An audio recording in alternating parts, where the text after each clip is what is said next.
భ్రాంతితోటి ఎంతమంది నశించిపోయారు కదా. అస్థిరం జీవనంలోకే ఈ ప్రపంచంలో ఏది స్థిరం అండి?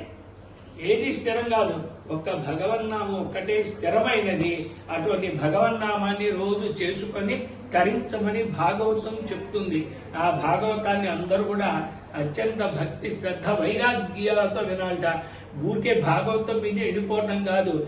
ఏదైనా విన్నా లవలేశమంతైనా కొద్దిగైనా ఆచరించాలి. ఆచరించనప్పుడు మనం ఎన్ని విన్నా నిరుపయోగమే. ఆచరించాలి.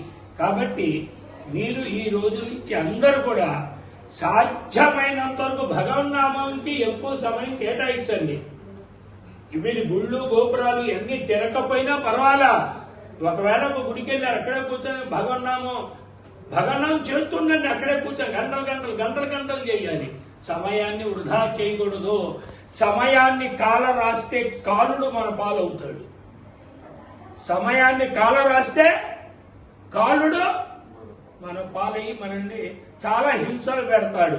అదే భగవన్నామం నిరంతరం చేస్తుంటే భగవంతుడు మన దగ్గరకు వచ్చి మనల్ని రక్షిస్తాడు. కావలసిందేంటి? కాలహరణమా, కాలంలో స్మరణమా? కాలహరణం చేస్తే అంటే కాలం పాడు చేసుకుంటే యముడు దగ్గర అవుతారు. కాలంలో స్మరిస్తే శివుడు దగ్గర అవుతాడు. కాబట్టి ఎప్పుడు కూడా భగవన్నామే చేయండి. ఎవరి మీద చాడీలు వద్దు, నేరాలు వద్దు, వాడి మీద వీడి మీద వద్దు, అబద్ధాలు వద్దు. ఇవన్నీ కూడా పాపాలుగా మారి చివరికి మనకు ఉరిశిక్ష అవుతాయి కదా. కాబట్టి అందరూ కూడా భగవన్నామంతో తరించాలి. రోజు కూడా భాగవతం ఒక అరగంట సేపు చెప్పుకుందాం. భాగవతంలోకి వెళ్లే సమయానికి చాలా విషయాలు ముందు నేర్చుకోవాలి. ఇట్లాంటివన్నీ కూడా అందరూ కూడా సర్వే జన సుఖినో భవంతు అన్నారు. మనం ఎప్పుడు కూడా ఇప్పుడు